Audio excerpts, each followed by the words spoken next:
E ancora allerta arancione per Genova e Levante, scattata alle 18, resterà in vigore sino alle 8 di domani mattina. Possibili nella notte precipitazioni persistenti, preoccupa il terreno ancora saturo. Al via gli interventi sulla strada interpoderale di Caperana a Chiavari. Il comune sta per acquisire i primi 800 metri della via. Intanto ha approvato il piano triennale dei lavori pubblici con investimenti per oltre 12 milioni di euro. Scatta da oggi l'obbligo di montare sulle auto i dispositivi di allarme per i seggiolini per chi trasporta minori di 4 anni. La notizia ha colto impreparate famiglie, venditori e case produttrici. Lo spazio Casoni di Chiavari ospita Fidus Alma, esposizione di quadri d'autore allestita sino al 1° di dicembre. Le opere saranno poste all'asta, il ricavato a sostegno dei lavori in cattedrale. Al via il 44esimo campionato invernale di vela del Tigullio. Sabato la prima regata, previsto l'arrivo di decine di equipaggi, significativo l'indotto turistico. Riparte una nuova stagione di Sana Sanità, rubrica su temi legati ai servizi sanitari, in collaborazione col Comitato Assistenza Malati del Tigullio. Michele Brignole, ospite della prima puntata. Buonasera a tutti gentili telespettatori e benvenuti nei nostri studi. Apriamo purtroppo col maltempo, continua la fase fortemente instabile sulla nostra regione ed è di nuovo allerta arancione per quanto riguarda il nostro Levante. A partire dal pomeriggio rovesci e temporali hanno iniziato a interessare la regione a partire da Ponente, ma potrebbero assumere carattere di persistenza sul centro Levante nelle prossime ore. L'attenzione quindi resta alta, l'allerta per quanto riguarda i bacini di Genova e Savona e del Levante e della Val d'Aveto resterà di colore arancione sino alle 8 di domani mattina, quando poi diventerà gialla fino alle 15. Sul resto della regione l'allerta è di colore gialla. Abbiamo fatto il punto col portavoce di ARPAL Liguria, Andrea Lazzara. Lo ascoltiamo. Dalle 18 è in vigore l'allerta arancione per piogge e temporali, quale lo scenario meteo che si sta prefigurando per queste ore. Come previsto, le prime precipitazioni sono in arrivo, stanno bagnando in particolare il ponente, precipitazioni che poi si sposteranno anche sul centro e sul levante della regione, e proprio sul centro e levante della regione potranno essere anche persistenti, da qui l'emanazione di un'allerta di tipo arancione per piogge diffuse e temporali, ricordando sempre che per questo tipo di fenomeno è il livello più alto di allerta fino alle 8 di domattina. Il passaggio perturbato di domenica scorsa ha messo a dura prova il terreno, soprattutto nel Levante, che risulta già saturo, quindi previsto comunque un quantitativo di pioggia considerevole e il rischio rimane alto proprio per questi territori. Sì, non soltanto il Levante, perché ricordiamo che le precipitazioni in precedenza avevano bagnato anche ad esempio la zona del Ponente genovese, alcune parti anche del Savonese, quindi il terreno è saturo in molte zone. Certo, le precipitazioni più recenti sono quelle che hanno interessato il Levante.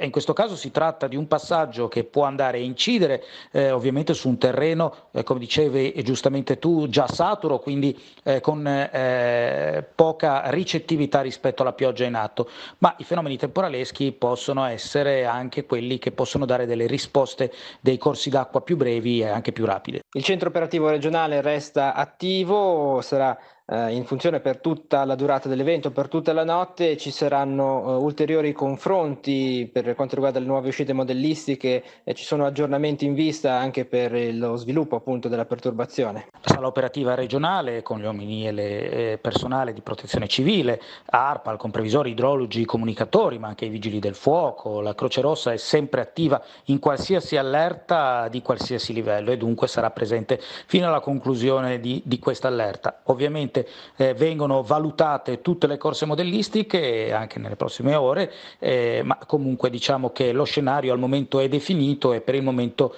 si va con questa modalità di allertamento che prevede l'arancione per il centro e per il Levante fino alle 8 di domattina.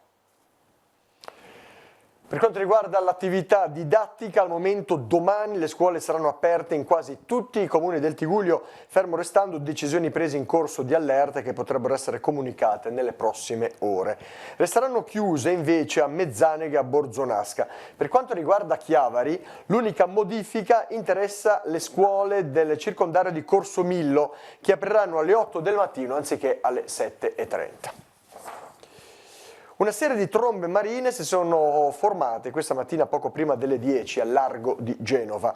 Secondo quanto riferito via social dai soci della rete Limet, si sarebbe trattato di 4 diverse formazioni che hanno sfilato nel mare davanti al capoluogo ligure. Il fenomeno, decisamente spettacolare, è stato fotografato e ripreso da centinaia di persone. Fortunatamente non ci sono stati danni perché le trombe marine hanno lambito la terra nell'area portuale di Genova, ma si sono esaurite presto. Il settore centrale della Liguria è stato interessato questa mattina anche da un intenso acquazzone con grandine che si è abbattuto in particolare sul ponente genovese, sulla Val Polcevera, la Valle Scrivia e ha raggiunto poi la Val Bisagno. La cumulata massima registrata da ARPAL è stata al santuario del Monte Gazzo con 53,6 mm, 27,4 cumulata di oraria massima, 12,2 in 15 minuti. Ma i temporali hanno interessato un po' tutta la regione, un rovescio temporalesco che si è verificato in Val d'Aveto con grandini a cabanne. Nella notte alcune stazioni all'interno della regione hanno segnalato valori sotto lo zero, -1 a Poggio Fearza, provincia di Imperia, -0,8 a Cabanne, Genova, -0,1 a Prato Mollo, sempre in provincia di Genova.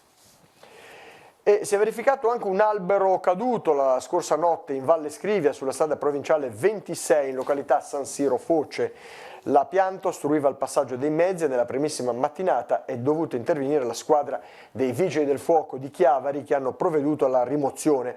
La viabilità sulla provinciale per il passo del Bocco è tornata regolare già intorno alle 8 di questa mattina. Il forte vento ha abbattuto 2 delle coperture utilizzate a Rapallo per il mercato settimanale. Si trattava di 2 ombrelloni utilizzati dagli ambulanti per coprire la merce esposta. 2 persone sono state ferite leggermente, una alla testa, la seconda alla spalla. Sono disponibili sul sito della Regione Liguria i moduli per la segnalazione dei danni subiti da privati, attività economiche, imprese agricole, a causa dell'ondata di maltempo che ha colpito nei giorni scorsi la Liguria, in particolare il Tigullio orientale e la Val di Vara. C'è tempo sino al 2 dicembre per presentare la documentazione. I privati dovranno farlo agli uffici del comune di residenza, le imprese agli sportelli della Camera di Commercio, le aziende agricole all'ispettorato agrario di riferimento. Non occorre in questa prima fase allegare una perizia, spiega il consigliere regionale Claudio Muzio. È sufficiente una stima dei danni corredata da documentazione fotografica il più accurata possibile. La consegna può avvenire anche tramite posta o PEC. La segnalazione dei danni è un passaggio essenziale per poter nel prossimo futuro accedere a possibili forme di risarcimento. Con un primo intervento di 307.000 euro il Comune di Chiavari sta per intervenire sulla strada interpoderale di Caperana, danni al centro di un contenzioso tra cittadini e amministrazione. Quest'ultima adesso sta per acquisire i primi 800 metri del collegamento tra la curva di San Lazzaro e la zona di Rialto per iniziare la messa in sicurezza. La Giunta di Capo ha inoltre approvato lo schema triennale dei lavori pubblici dove sono previsti interventi per oltre 12 milioni di euro. Vediamo il servizio che abbiamo realizzato. È partito l'iter per l'acquisizione da parte del Comune di Chiavari della strada interpoderale di Caperana Alta. La Giunta di Capo ha approvato il progetto di fattibilità economica relativo ai primi 800 metri del collegamento tra la curva di San Lazzaro e la zona di Rialto. Un primo intervento per un investimento iniziale di 307.000 euro. In questi 800 metri, dopo che avremo la cessione bonaria da parte di tutti i frontisti, verranno realizzate innanzitutto le opere di messa in sicurezza, quindi le arginature, soprattutto dalla curva di San Lazzaro vi sono dei seri problemi di sicurezza, per cui verranno costruiti nuovi muri di cemento argini, poi regimazione delle acque l'illuminazione pubblica e i muri che verranno poi ricoperti di pietra a faccia vista. Intanto la Giunta del Comune ha approvato lo schema di programma dei lavori pubblici per il triennio 2020-2022, nel quale sono previsti interventi per 12 milioni e 50 mila euro. Particolare attenzione sarà riservata ai luoghi della cultura chiavarese, con interventi all'ex Palazzo di Giustizia, in Piazza Mazzini, al chiostro dell'ex Chiesa di San Francesco, all'antica Farmacia dei Frati e ai prospetti est e ovest di Villa Rocca, con la realizzazione, qui nel parco, di un teatro all'aperto.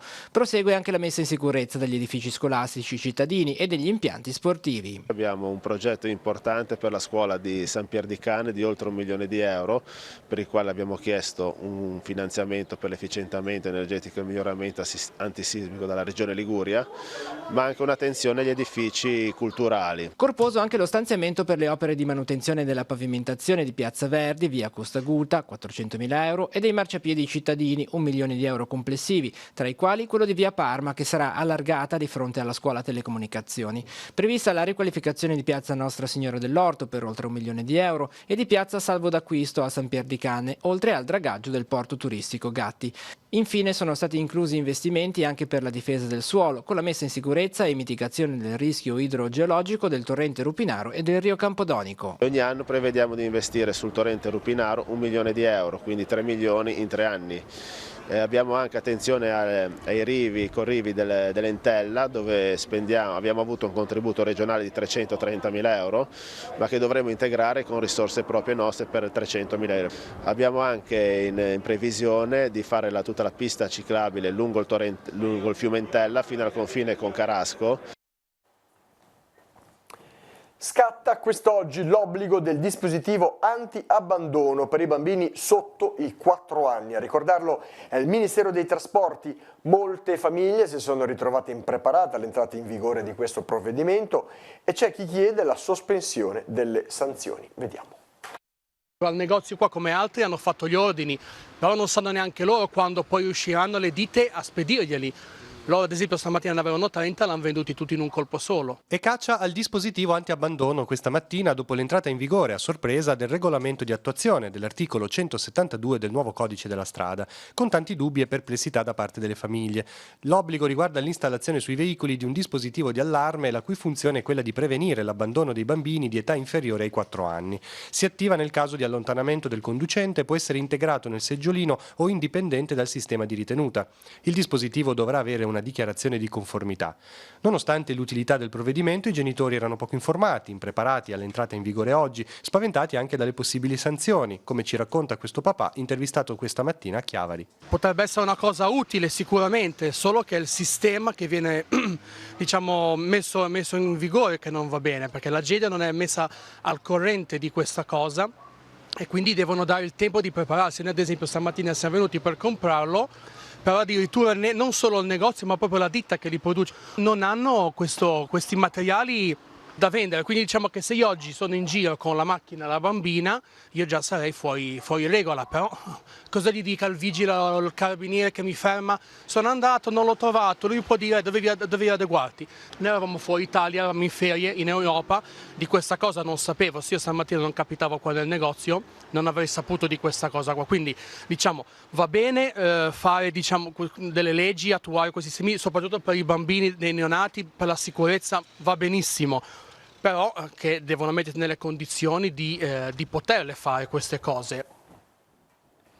Tutti i lavoratori degli stabilimenti ArcelorMittal italiani sciopereranno da domani mattina alle 7 per 24 ore. La decisione è assunta dalla segreterie sindacali. Lo sciopero, già proclamato per lo stabilimento di Taranto, si estende ora a tutti gli altri poli produttivi ex Ilva. La tensione dunque resta piuttosto alta dopo la decisione dell'azienda di recedere dal contratto sull'ex Ilva. Al termine di una giornata di incontri questa notte, il Premier Conte ha annunciato di aver chiesto all'azienda di fare marcia indietro e di prendersi altre 48 ore per un ripensamento. La mobilitazione dunque scatterà domani mattina, anche se diverse iniziative sono già state avviate, soprattutto a Taranto. CGIL, CISL e UIL chiedono il rispetto dell'accordo del settembre 2018.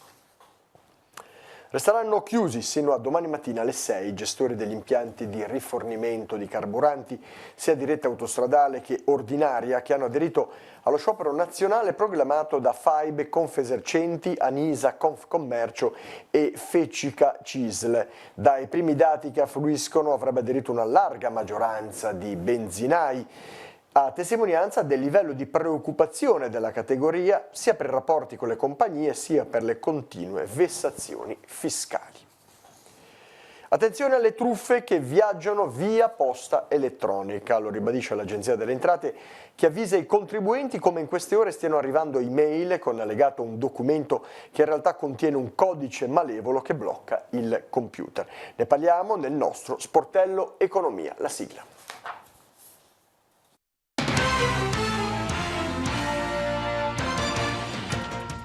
L'Agenzia delle Entrate mette in guardia i contribuenti dai tentativi di truffa telematica via email messi in atto in queste ultime ore. A questo proposito ha dato avvio ad una campagna di comunicazione via social in collaborazione con Agid, l'Agenzia per l'Italia Digitale, e CERT-PA, Computer Emergency Response Team della pubblica amministrazione.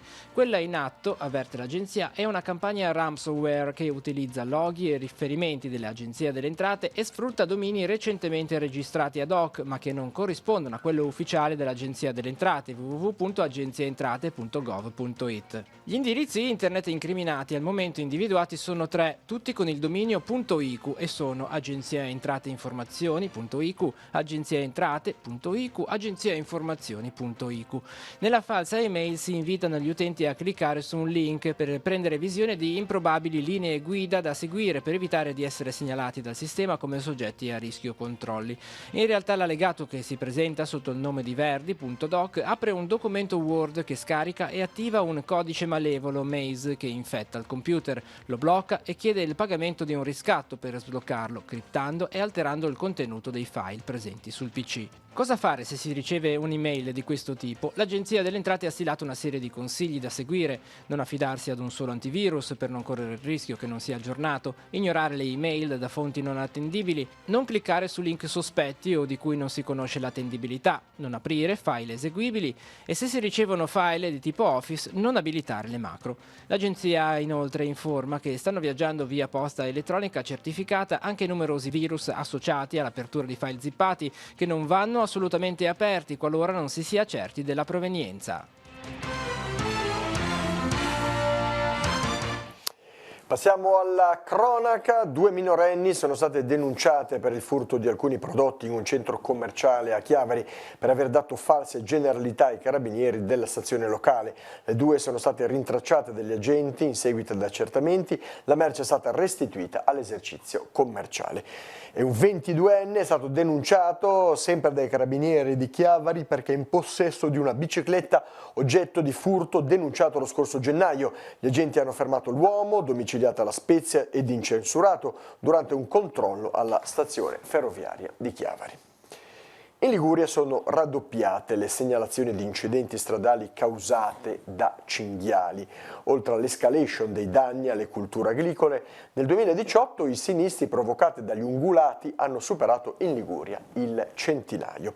E quanto riporta Coldiretti Liguria nel commentare la stima di Coldiretti su dati regionali osservatorio ASAPS in occasione del blitz davanti a Montecitorio di migliaia di agricoltori, allevatori, cittadini, esponenti istituzionali, sindaci, ambientalisti contro l'invasione dei cinghiali e degli animali selvatici ormai arrivati anche dentro alle città. A livello nazionale il numero di incidenti gravi con morti o feriti per colpa di animali è aumentato dell'81% sulle strade provinciali nel periodo 2010-2018, arrivando al preoccupante numero di 10.000 all'anno. Lo spazio Casoni in via Bighetti nel centro di Chiavari ospita sino al 1° dicembre Fidus Alma, esposizione di quadri d'autore. Le opere sono state donate dalla confraternita che dà il nome alla mostra e che dà 18 artisti locali. Il 12 dicembre prossimo alla Società Economica i quadri saranno messi all'asta, il ricavato destinato alle opere di restauro della cattedrale di Nostra Signora dell'Orto. La mostra sarà inaugurata domani alle ore 18:30, noi siamo andati a visitare in anteprima.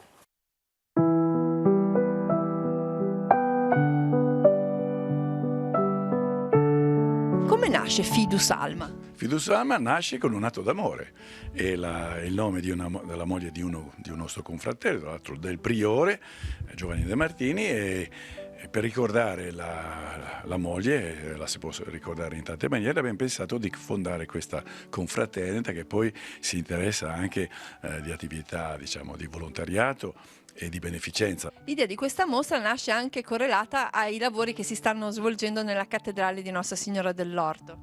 Sì, sembrerà strano, ma una confraternita laica si interessa di una cosa religiosa. Abbiamo saputo che i restauri sono arrivati a un punto e manca ancora un gradino per arrivare al compimento, che tra l'altro mi fa piacere, lo ricordo qui, siccome la cupola è stata ricostruita, non è quella originale, gli affreschi li ha fatti un chiavarese, tra l'altro bisnonno di un grande artista di Chiavari, di Coppola, si chiamava Giovanni Coppola. In questa esposizione, che rimarrà qua allo Spazio Casoni sino al 1° dicembre, si trovano dei quadri, alcuni proprio della confraternita, altri invece sono stati donati, messi a disposizione da artisti locali. Sì, devo dire che l'idea era un patrimonio nostro, avevamo già degli autori che sono citati, ma quello che mi ha fatto piacere è che parlandone con gli artisti, ma nessuno si è rifiutato, mi hanno dato volentieri un'opera, tra l'altro esponiamo anche un'opera di Coppola, quindi questi soldi che noi appunto tramite poi un'asta che avverrà il 12 di dicembre presso la Società Economica, con i soldi noi direttamente li doniamo per questo ulteriore restauro.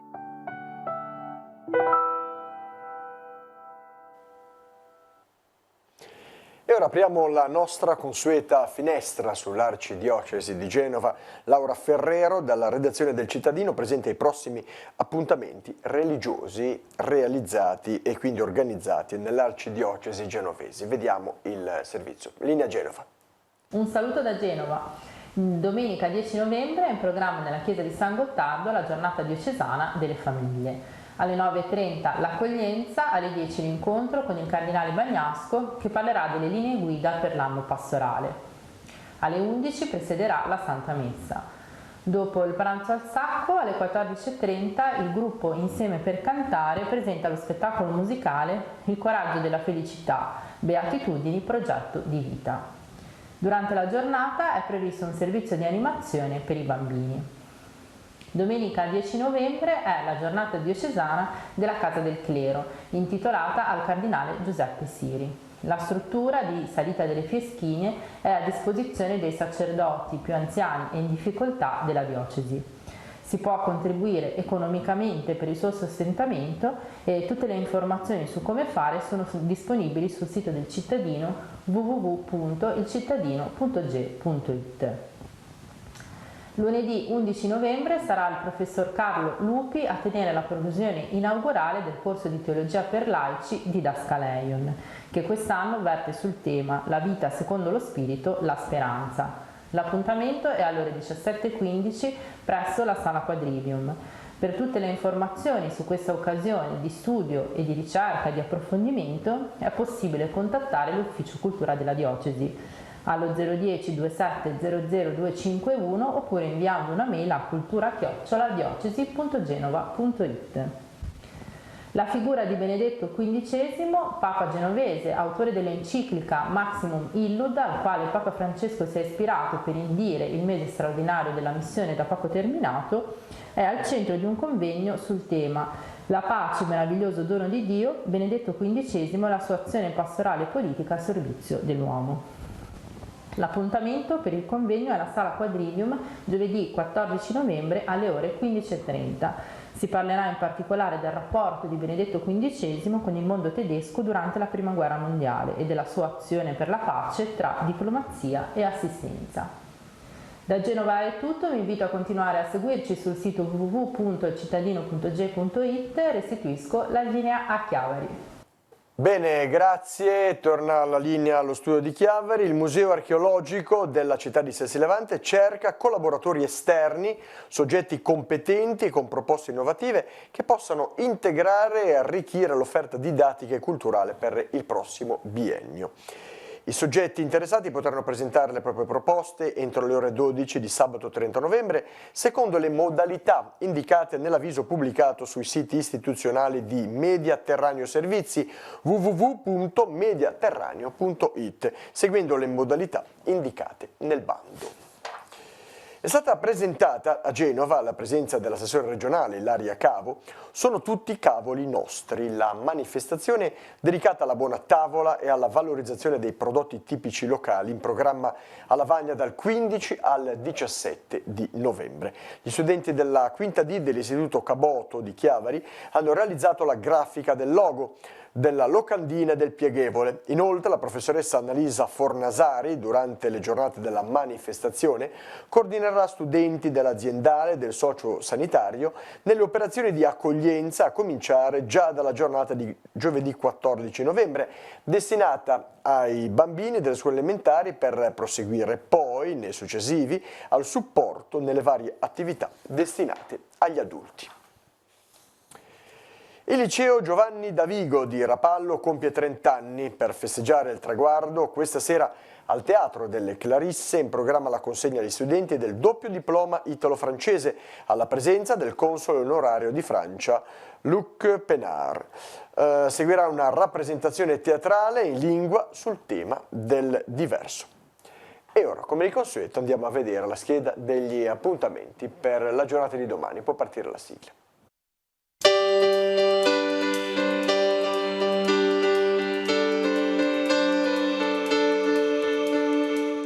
Appuntamenti in agenda per venerdì 8 novembre. Aperto dalle visite del Museo Archeologico di Chiavari in via Costaguta dalle 9 alle 14. Terza edizione di Fattore Comune, la giornata di incontri dedicati alle eccellenze agroalimentari. Alle 14.30 al Teatro Il Sodi vari consorzi e produttori presentano le loro specialità del territorio. Alle 17 l'incontro sui marchi DOP e IGP nella ristorazione e nel largo consumo. Proseguono a Chiavari i corsi di cultura, con la lezione di sociologia del prof Marcellini, dedicata all'intelligenza artificiale, dalle 15 alle 18.30 in via delle Vecchie Mura. 10ª edizione del Festival Testimonianze e Ricercazioni, organizzato a Genova da Teatro Acropolis. Alle 15.30 spettacolo di danza a peso morto, lui, lei, l'altro, a Palazzo Ducale. Alle 18 nell'Istituto di Studi Orientali in Galleria Mazzini, l'incontro sul linguaggio del corpo nel teatro danza giapponese. Al Teatro Acropolis alle 20.30 lo spettacolo di danza Das Spiel. A seguire alle 21.30 lo spettacolo Mnemishk Wellen. Inizia il ciclo di incontri proposti dall'Osservatorio dei Fenomeni Urbani alla Società Economica di Chiavari. Alle 17.30 l'incontro intitolato La costruzione del paesaggio, con gli archeologi Anna Maria Stagno e Fabrizio Benente. La parrocchia di Caminata di Ne organizza una serata gastronomica a base di stoccafisso, alle 20.30 nei locali della Canonica. Per prenotarsi è necessario chiamare il numero 349 52 63 602. Il ricavato sarà devoluto per i lavori di restauro della chiesa. Secondo appuntamento con i venerdì letterari organizzati dall'Associazione Agorà di Lavagna. L'autore Simone De Paoli presenterà il suo libro Jack, moderato dalla giornalista Virginia Leoni. Presenti anche i brani musicali di Alice De Emanuele e le pittrici Daniela Sanguinetti, Sara Palla e Maria Cristina Rummi, che dipingeranno durante la serata. L'inizio alle 20.45 nella biblioteca di Lavagna.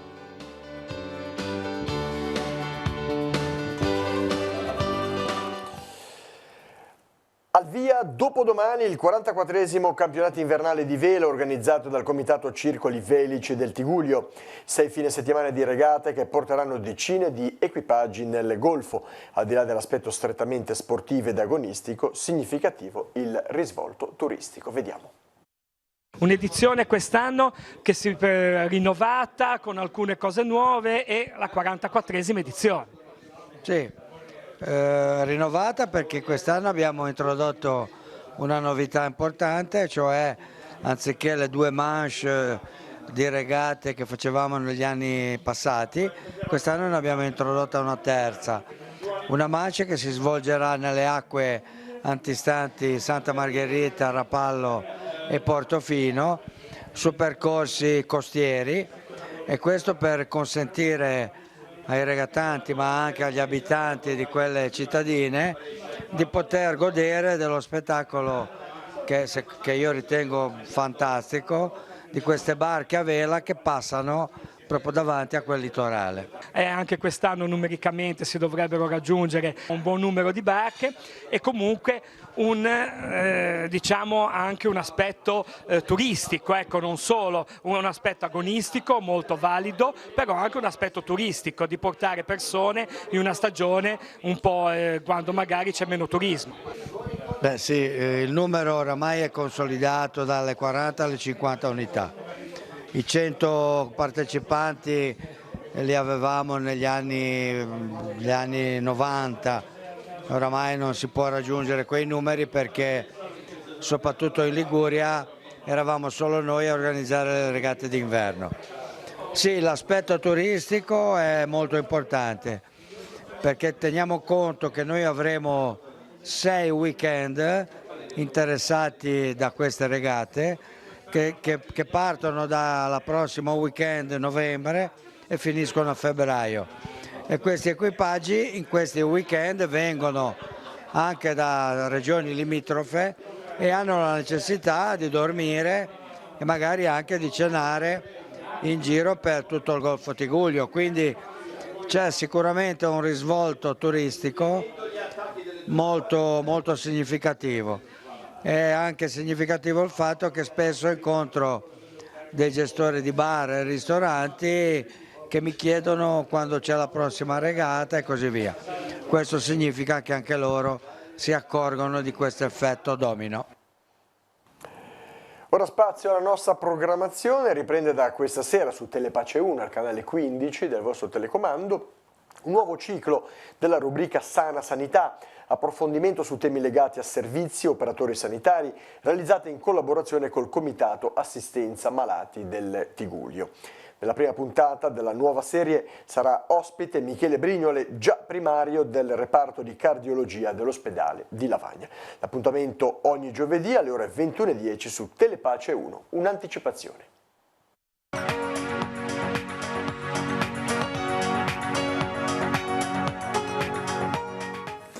Sana Sanità, una nuova stagione di Sana Sanità e speriamo che qualcuno abbia la pazienza di ascoltarci.